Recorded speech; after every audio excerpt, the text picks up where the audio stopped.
नमस्कार, खबरें अब तक में आपका स्वागत है। मैं हूं आपके साथ पवन शर्मा। आज हम बात करेंगे अयोध्या में राम मंदिर की सुरक्षा और उस व्यक्ति की हरकत की, गुजरात के सोमनाथ में पीएम मोदी के भव्य स्वाभिमान पर्व की, और आज हम बात करेंगे ईरान में विरोध प्रदर्शन और बढ़ते आर्थिक संकट की। साथ ही अंत में बात होगी महाराष्ट्र के वीर जवान प्रमोद जाधव के अद्भुत बलिदान की। लेकिन इन सभी बड़ी खबरों में जाने से पहले चलिए एक नजर डाल लेते हैं इस वक्त की टॉप हेडलाइंस पर। पीएम मोदी और जर्मन चांसलर ने साझा किया बयान जारी, आतंकवाद के खिलाफ मिलकर लड़ने का लिया संकल्प। जर्मन चांसलर से मिले पीएम मोदी, साथ मिलकर उड़ाई पतंग। बंगाल में चुनावी रणनीति को धार देगी कांग्रेस, 17 जनवरी को बैठक। पूर्व उपराष्ट्रपति जगदीप धनखड़ अस्पताल में भर्ती, 1 हफ्ते में 2 बार हुए बेहोश। भोजपुरी सुपरस्टार रितेश पांडे ने छोड़ा प्रशांत किशोर का साथ, जनसुराज से दिया इस्तीफा। जस्टिस सुजयपाल होंगे कोलकाता हाई कोर्ट के मुख्य न्यायाधीश, सुप्रीम कोर्ट कॉलेजियम ने की सिफारिश। जम्मू कश्मीर में आतंकियों की घुसपैठ, भारतीय सेना ने की फायरिंग। केजीएमयू में तोड़फोड़, एफआईआर दर्ज न होने पर ओपीडी कर्मचारियों ने किया हड़ताल का ऐलान। सोने चांदी के भाव में आया उछाल, 1,52,621 पर 10 ग्राम पहुंचा 24 कैरेट गोल्ड। भारतीय बाजार हरे निशान पर हुआ बंद, सेंसेक्स 302 अंक उछला, निफ्टी 25,700 के पार। हेडलाइंस के बाद खबरें अब तक में एक बार फिर आपका स्वागत है। तो चलिए शुरू करते हैं खबरों का सिलसिला और सबसे पहले बात करते हैं अपने पहले खास मुद्दे के बारे में। अयोध्या से एक बेहद संवेदनशील और सनसनीखेज घटना सामने आई है। जी हां, राम मंदिर परिसर में शनिवार को एक व्यक्ति ने सार्वजनिक रूप से नमाज पढ़ने का प्रयास किया, जिसने सुरक्षा एजेंसियों को अलर्ट मोड पर ला दिया। मंदिर के दक्षिणी परकोटी के पास एक युवक दोबारा नमाज पढ़ने की कोशिश की गई, जिसे मौके पर मौजूद सुरक्षा कर्मियों ने समय रहते रोक लिया। इसके कारण युवक अपने मंसूबों में सफल नहीं हो पाया। जानकारी के अनुसार युवक ने धार्मिक नारे लगाने की कोशिश की। पुलिस ने तुरंत घटना स्थल का घेराव किया और मंदिर परिसर की सुरक्षा कड़ी कर दी। आरोपी की पहचान जम्मू कश्मीर के शोपियां जिले के रहने वाले अहद शेख के रूप में हुई है। उसके पास से मिले आधार कार्ड के आधार पर वह जम्मू कश्मीर के शोपियां जिले का निवासी पाया गया। दरअसल युवक ने मंदिर के दक्षिणी परकोटी के पास नमाज पढ़ने की कोशिश की। हालांकि जिला प्रशासन ने अभी तक इस घटना की आधिकारिक पुष्टि नहीं की है और इस मामले पर सार्वजनिक टिप्पणी से परहेज किया जा रहा है। आपको बता दें, राम मंदिर परिसर पहले से ही उच्च सुरक्षा क्षेत्र माना जाता है। यहाँ केंद्रीय बलों, राज्य पुलिस और खुफिया एजेंसियों के बहुस्तरीय निगरानी तंत्र के साथ सुरक्षा व्यवस्था तैनात है। ऐसे में किसी व्यक्ति का इस तरह का प्रयास सुरक्षा व्यवस्था के लिए बड़ी चुनौती माना जा रहा है। घटना के बाद मंदिर परिसर और आसपास के इलाके में सुरक्षा और सख्त कर दी गई है। अतिरिक्त पुलिस बल तैनात कर दिया गया है और आने जाने वालों की जांच कड़ी की जा रही है। प्रशासन ने कहा कि स्थिति पूरी तरह नियंत्रण में है और श्रद्धालुओं को घबराने की कोई आवश्यकता नहीं है। पुलिस और खुफिया एजेंसी हर पहलू की जांच कर रही हैं। हालांकि राम मंदिर परिसर में नमाज पढ़ने की कोशिश के मामले ने जिस तरह पूरे देश का ध्यान खींचा है, अब उसकी जांच ने आशंकाओं का विराम लगा दिया है। अयोध्या पुलिस की गहन पड़ताल में साफ हुआ कि ये कोई साजिश या संदिग्ध गतिविधि नहीं थी, बल्कि एक मानसिक रूप से अस्वस्थ व्यक्ति की असामान्य हरकत थी। जी हां, जांच में यह भी पता चला है कि युवक मानसिक रूप से अस्वस्थ है और उसका इलाज 2024 से जम्मू मेडिकल कॉलेज में चल रहा है। कोई आतंकवादी, पाकिस्तानी या किसी भी संगठन से उसका जुड़ाव नहीं पाया गया है। आरोपी को अब उसके परिवारजनों के सुपुर्द कर दिया गया है। वहीं अयोध्या के सीओ आशुतोष तिवारी ने बताया कि श्रद्धालुओं की भारी भीड़ को देखते हुए पूरे क्षेत्र को जोन और सेक्टर में बांटा गया है। साथ ही सीसीटीवी कैमरे से लगातार निगरानी की जा रही है।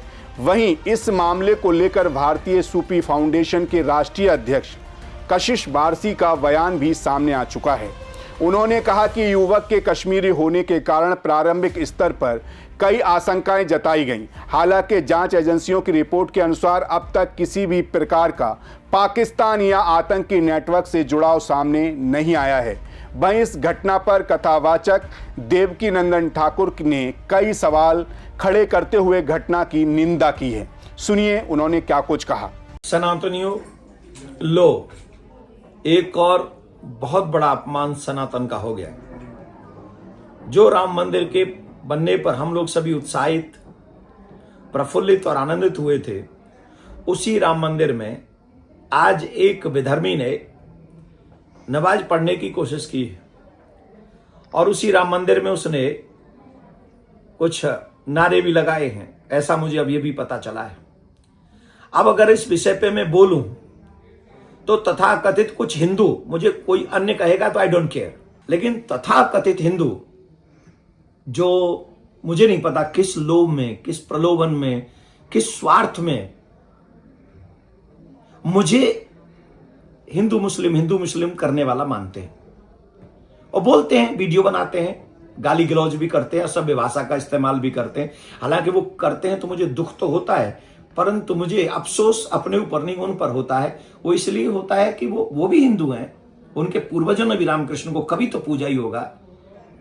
हम उस धर्म की बात कर रहे हैं, हम अपने हिंदू बहन भाइयों की बात कर रहे हैं। इतने लोग मारे जा रहे हैं, इतनी बहन बेटियों की इज्जत लुट रही है। अगर हम उनके लिए नहीं बोल सकते हैं तो किसके लिए बोलेंगे हम? और फिर हम बोल ही क्यों रहे, हम पे जिब्याई क्यों है? मुझे बहुत कष्ट हो रहा है कि राम मंदिर में आज एक विधर्मी कश्मीर से आया और वहां नमाज पढ़ने की कोशिश कर रहा है। अब ईमानदारी से आप बोलो, बोलना चाहिए कि नहीं बोलना चाहिए? या वो हमारे घर में भी आके नमाज पढ़, जब मेरे ठाकुर के घर में नमाज पढ़ रहा है तो मेरे भी घर में पढ़े तो क्या फर्क पड़ेगा? ये हम सब के लिए सोचनीय विषय है। मैं इसकी घोर निंदा करता हूं।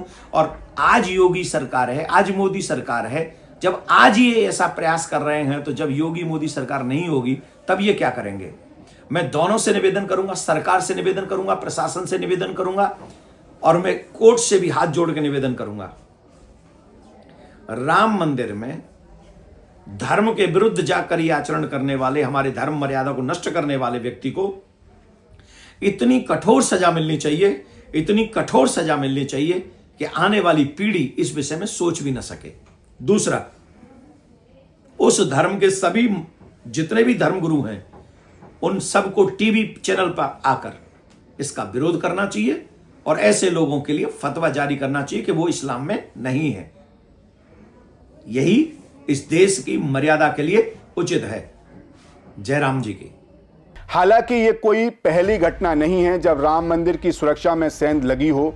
आपको बता दें, इससे पहले एक ऐसी ही घटना करीब 2 साल पहले मध्य प्रदेश के शाजापुर जिले से सामने आई थी, जहां 3 मुस्लिमों ने राम मंदिर परिसर में घुसकर नमाज अदा की थी। 3 भाई थे जो मंदिर के पुजारी के रोकने पर भी नहीं रुकी। राम मंदिर में नमाज अदा करने की खबर फैलते ही हंगामा मच गया था। मंदिर के पुजारी की शिकायत पर पुलिस ने तीनों भाइयों पर एफआईआर दर्ज कर ली थी। फिलहाल अयोध्या मंदिर परिसर और आसपास के इलाके में अब पूरी तरह सुरक्षित है और श्रद्धालुओं को किसी भी प्रकार की चिंता करने की आवश्यकता नहीं है।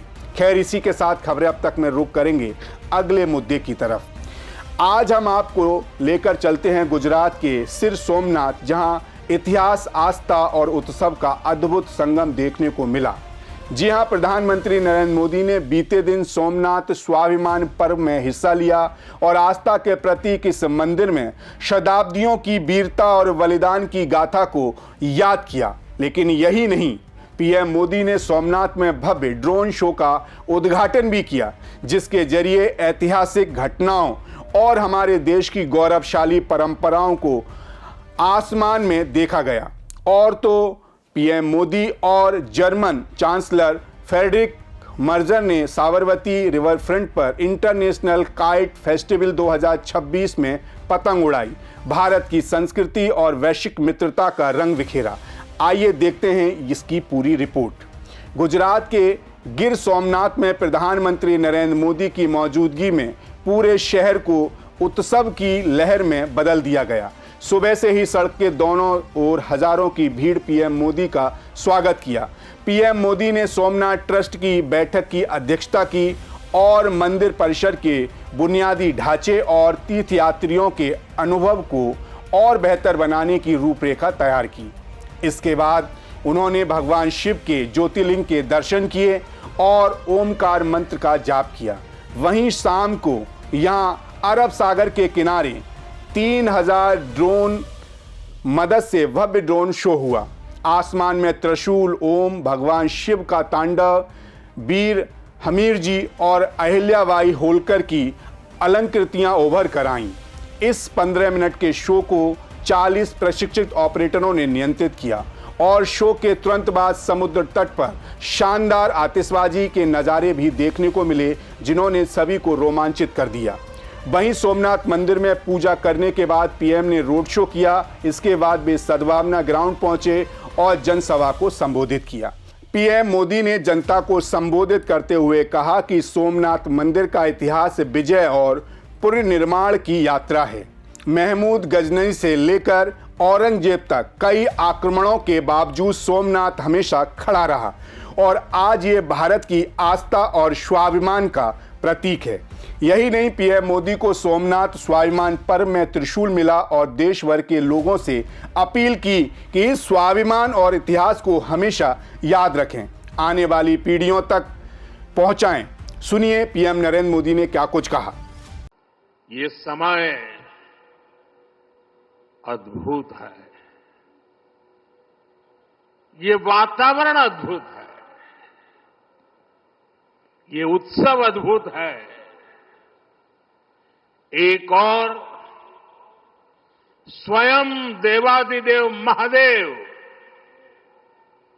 दूसरी ओर समुद्र की विशाल लहरें, सूर्य की किरणें, मंत्रों की ये गूंज, आस्था का ये उफान, और इस दिव्य वातावरण में भगवान सोमनाथ के आप सब भक्तों की उपस्थिति, ये इस अवसर को दिव्य बना रही है, भव्य बना रही है। और मैं इसे अपना बहुत बड़ा सौभाग्य मानता हूं कि सोमनाथ मंदिर ट्रस्ट के अध्यक्ष के रूप में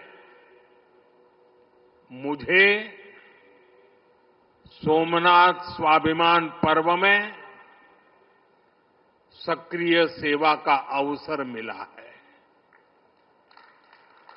वहीं इस दौरान पीएम मोदी ने कांग्रेस को निशाने पर लिया।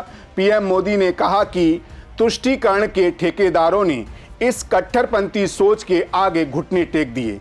जब भारत गुलामी की बेड़ियों से मुक्त हुआ, तब सरदार वल्लभ भाई पटेल ने सोमनाथ के पुनः निर्माण की शपथ ली, तो उन्हें भी रोकने की कई बार कोशिश की गई। सुनिए। हमने धर्म के प्रति ईमानदार कोई भी व्यक्ति ऐसी कट्टरपंथी सोच का समर्थन नहीं करेगा, लेकिन तुष्टीकरण के ठेकेदारों ने हमेशा इस कट्टरपंथी सोच के आगे घुटने टेके। जब भारत गुलामी की बेड़ियों से मुक्त हुआ, जब सरदार वल्लभ भाई पटेल ने सोमनाथ के पुनर्निर्माण की शपथ ली, तो उन्हें भी रोकने की कोशिश की गई। 1951 में तत्कालीन राष्ट्रपति डॉक्टर राजेंद्र प्रसाद के यहां आने पर भी आपत्ति जताई गई।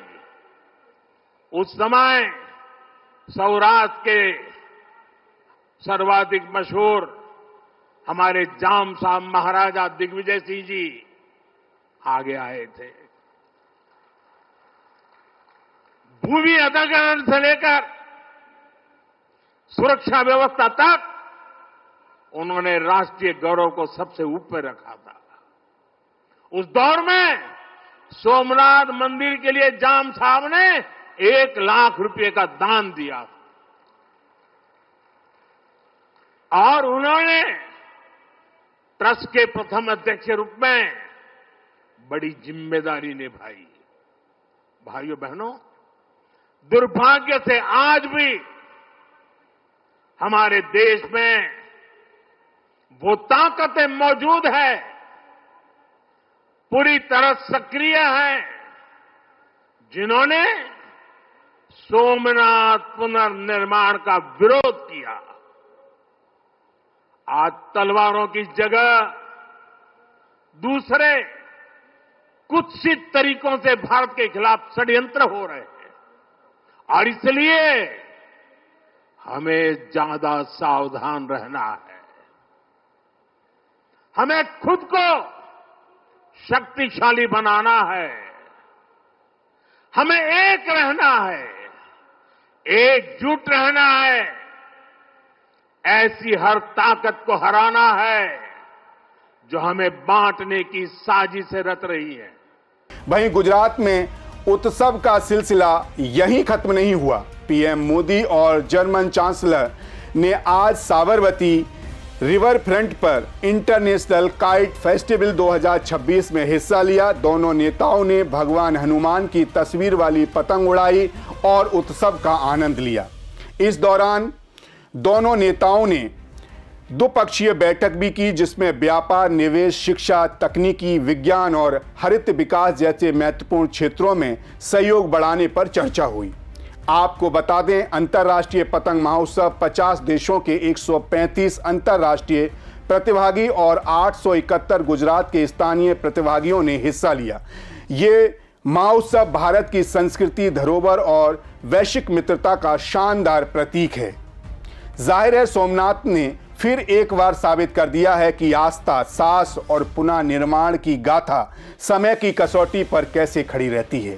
प्रधानमंत्री मोदी की मौजूदगी में ड्रोन शो, शौर्य यात्रा और आस्था के पर्व ने सोमनाथ को देश भर के लिए गर्व का प्रतीक बना दिया है।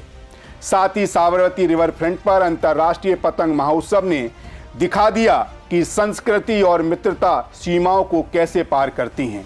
खैर, इसी के साथ खबरें अब तक में बढ़ते हैं अगले मुद्दे की तरफ। ईरान में हालात अब बेहद तनावपूर्ण हो गए हैं। महंगाई और बेरोजगारी से आक्रोशित जनता लगातार 13 दिन से सड़कों पर है और सुप्रीम लीडर अयातुल्लाह खमेनी के खिलाफ मोर्चा खोल दिया गया है। लेकिन ये केवल घरेलू संकट नहीं, बल्कि अंतर्राष्ट्रीय माहौल भी गरमाया हुआ है। जी हां, अमेरिकी राष्ट्रपति डोनाल्ड ट्रंप ने ईरान सरकार को चेतावनी दी है कि अगर प्रदर्शनकारियों पर हिंसा की गई तो अमेरिका कड़ा एक्शन लेगा। गल्फ देशों में भी शोर सुनाई दे रहा है और वहां की सरकारें पूरी नजर बनाए हुए हैं। ऐसे में सवाल है कि क्या ईरान एक बड़े संकट की ओर बढ़ चुका है? आइए जानते हैं। आपको बता दें, ईरान की राजधानी तेहरान में प्रदर्शनकारी लगातार 13 दिन से सड़क जाम किए हुए हैं। गुरुवार 8 जनवरी को प्रदर्शनकारियों ने सरकारी इमारतों और बसों में आग लगाई और तानाशाह मुर्दाबाद के नारे लगाए। लोग सिर्फ महंगाई और बेरोजगारी के खिलाफ ही नहीं, बल्कि सुप्रीम लीडर खामनेही के खिलाफ भी सीधे मोर्चा खोल रहे हैं। प्रदर्शनकारियों ने ईरान के निर्वासित क्राउन प्रिंस रजा पहलवी की वापसी की मांग की है। रजा पहलवी फिलहाल अमेरिका में है और उन्होंने समर्थकों से सरकार विरोधी प्रदर्शन करने की अपील की थी। इतना ही नहीं, ईरान में इस समय आर्थिक संकट चरम पर है। महंगाई दर 40% से ऊपर है और ईरानी रियाल लगातार डॉलर के मुकाबले गिर रहा है। रोजमर्रा की चीजें और ईंधन आम जनता की पहुंच से बाहर हो गया है। यही वजह है कि लोग सड़कों पर उतरे हैं।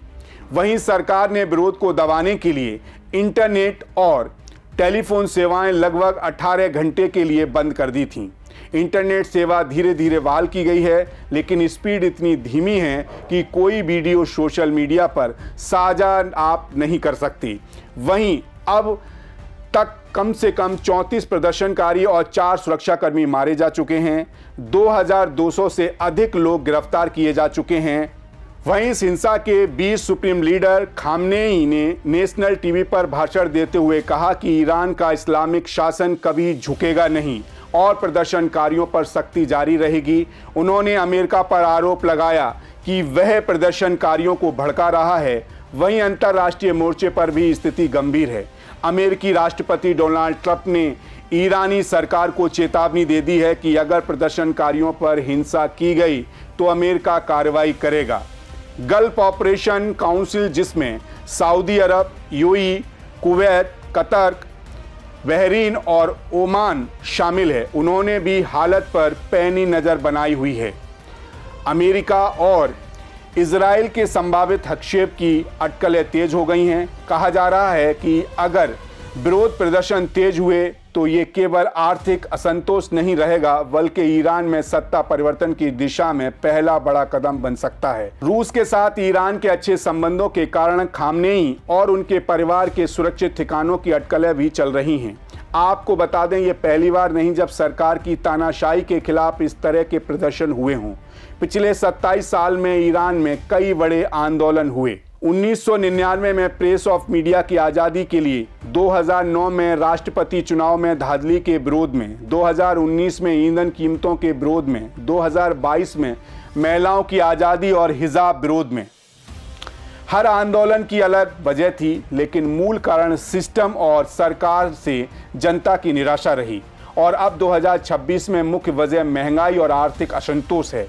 देखा जाए तो ईरान में प्रदर्शन अब सिर्फ सरकार विरोधी नहीं रह गया, ये देश की आर्थिक, सामाजिक, राजनीतिक स्थिरता के लिए सबसे बड़ा संकट बनता जा रहा है। सुप्रीम लीडर खामनेई ने कड़ा रुख अपनाया है, अमेरिका ने चेतावनी दी है और अंतर्राष्ट्रीय नजरें ईरान पर टिकी हुई हैं। ऐसे में अगर विरोध और तेज हुआ तो ये केवल प्रदर्शन नहीं, बल्कि ईरान में सत्ता परिवर्तन की दिशा में पहला बड़ा कदम बन सकता है। यानी कि ईरान में भी बांग्लादेश, नेपाल जैसी स्थिति होगी। खैर, जाते जाते हम आपको आज के एक अहम मुद्दे से रूबरू कराते हैं।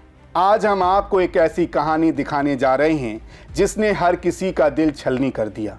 महाराष्ट्र के सतारा जिले के आरेदरे गांव से आई ये खबर आपको रुला देगी। एक पति, एक होने वाला पिता और एक भारतीय सेना का जवान प्रमोद जाधव अपनी बेटी के जन्म के कुछ ही घंटे पहले सड़क हादसे में शहीद हो गया।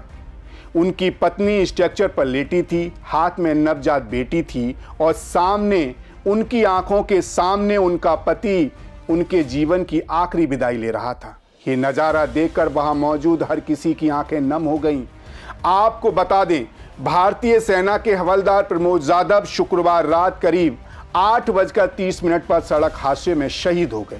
प्रमोद अपनी प्रेग्नेंट पत्नी ऋतुजा के साथ प्राइवेट नर्सिंग होम में आए थे ताकि बच्चे के जन्म के समय वे उनके पास रहें, लेकिन शायद किस्मत को कुछ और ही मंजूर था।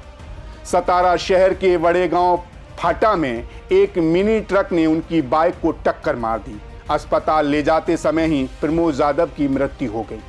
उनकी पत्नी ऋतुजा ने अगले ही दिन शहीद पति की मौजूदगी के बिना एक बेटी को जन्म दिया, लेकिन परिवार ने ऋतुजा को हादसे की खबर तुरंत नहीं दी।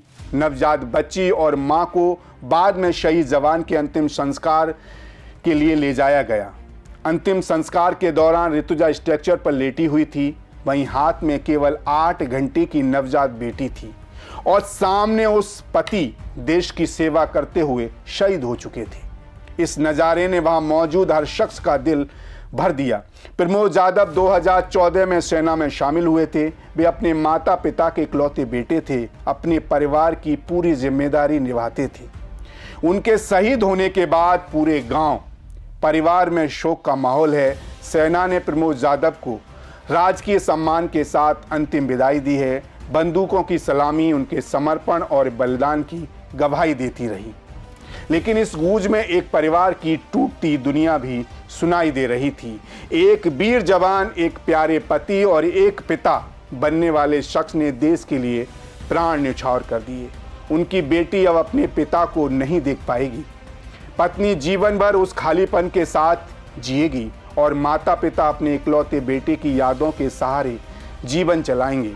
लेकिन प्रमोद जाधव का बलिदान, उनका समर्पण और उनकी कहानी हमेशा लोगों के दिलों में जिंदा रहेगी। हर भारतीय उनके साहस, उनके साहसिक कदम और देशभक्ति को याद रखेगा।